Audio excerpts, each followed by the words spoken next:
Phil, what can you tell the listeners about yourself and your prowess on the guitar? Because I know you're quite good. Wow. Well, I don't know. I just do it. I've been recording a record with Stephen Drake for the past few months.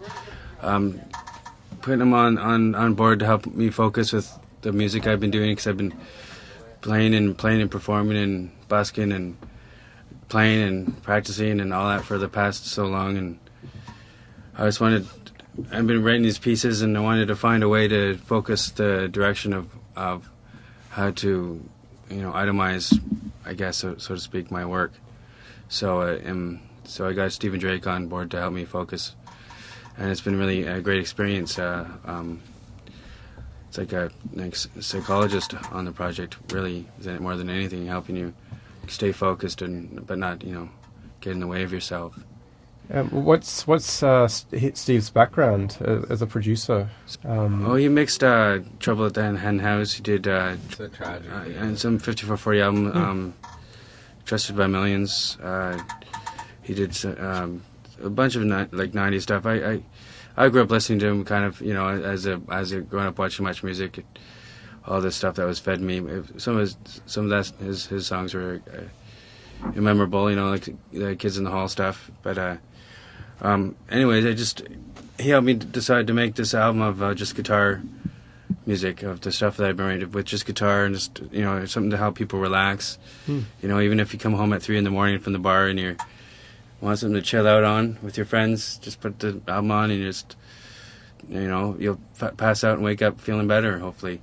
Or 3 a.m. getting home from work, which is what I do. Yeah, so whatever. I'll be looking for your CD for sure. Or in the morning having coffee, Yeah. So I just want to make people feel nice and have a nice guitar to listen to. Sometimes music can get over cluttered with lots of things, and I don't know.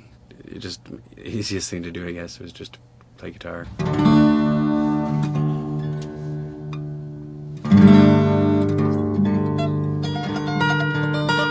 It's called Conversations Passion. And I was thinking about changing the name to Diggity-Gad because of the tuning. Diggity-Gad. I thought they sounded cooler. And since I'm recording the record, think of names for all these pieces. We're talking with Phil Kikuchi. He's playing tonight, Café du Soleil.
Phil Kikuchi playing tonight at Cafe du Soleil. A song called Conversations Passions. Phil, have you always been a solo artist, or how has your musical journey progressed? I've been in bands, different groups of people, and it's been very different than what I thought it was going to be like. Everybody has different personalities, and it's hard to sometimes get the right people to work with. And as a guitar player, you got to find the right talent to dig your heels into. If you're going to be a side guy, because you don't want to waste your time with flopping around a little bit. So it's hard to focus and find the right talent to work as well as doing your own thing and find your own creative voice. Just a lot of just playing and listening to different kinds of music, good music. I just really like songs, good songs. When I write this kind of music, because it's what comes natural, but I really just like a good song, like a good Stones song or something. It really comes down to the heart and soul. But I just have this weird idea of this music, but I just love great songs. It comes down to it. I just noticed on your thumb there, I'm just starting to learn guitar at the moment in the last few months, finger picking, and I'm on that steep uphill climb, and I noticed your little thumb pick. Was that is that something you used straight away, or did you what are the advantages of a thumb clip? Is that what you call it? Yeah, well, it's a weird thing. Cause I actually teach guitar, and the thumb pick I came across when I was about 24. And I started when I was 10, so 24. I've been trying finger picking and stuff, and just learning basic stuff and Stairway to Heavens and Cavitine and stuff, and just playing finger style of it. And then some players were playing steel string with the thumb pick. And I liked the idea of the attack and control and being able to close my hand and go to a pick if I want.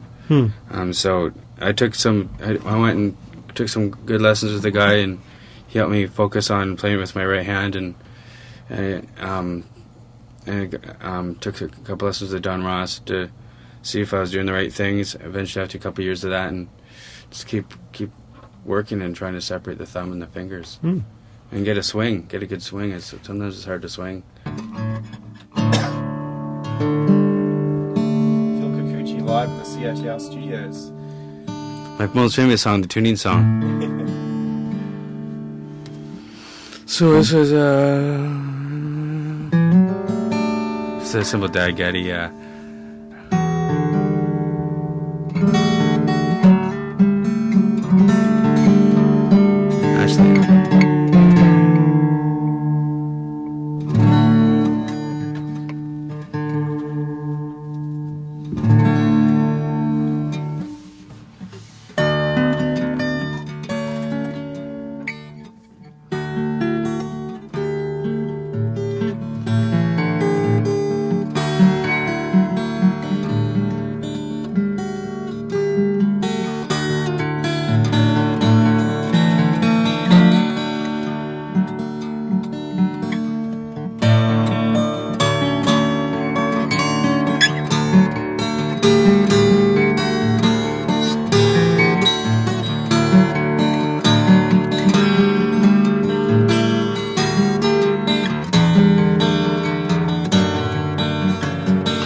Another fabulous instrumental from a live studio guest here on the show, Phil Kikuchi, local guitarist, instrumentalist, and music teacher too, I believe.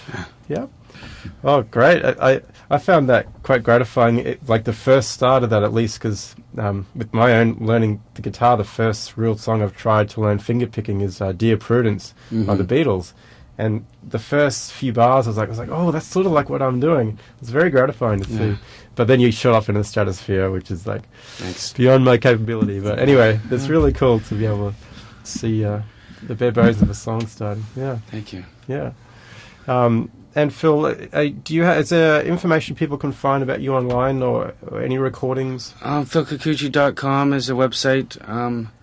It's kind of in construction. It looks pretty undone, but it's there. PhilKikuchi.com. And that's KIKUCHI. Yeah. Yep. There's some YouTube buttons where you can poke on Facebook and stuff. And I'm on, there's some good stuff with me online, some bad stuff. It's like a but anyways, you can find me online. Yep, sure. Oh yeah, and a reminder for folks, so Phil is playing tonight at Cafe du Soleil on Commercial Drive. What time's the show kicking off? Doors open at 8. People come in at 8 to settle in. It starts, I guess, actually start at what? Oh, 8:30. 8:30-ish, 9-ish, Yeah. 8:30 is... People come, sit, don't leave till the end of the show, please. Yeah. Stay for the whole show. Don't leave after your friends played. Stay for the whole show. Yeah. Experience everybody in the whole evening. Because you have, extraordinary... We have Jess Hill as well. Jess Hill is an amazing songwriter. Yep. And Dave Parsons, who we're going to speak to next. Yes. Thanks so much, Phil. No problem. That was great. And yeah, listeners, you have time. This is perfect timing because you might be kicking back on your Friday night, especially if you went within walking distance of Commercial Drive. You have little excuse not to wander down, I think, and hear these tunes live.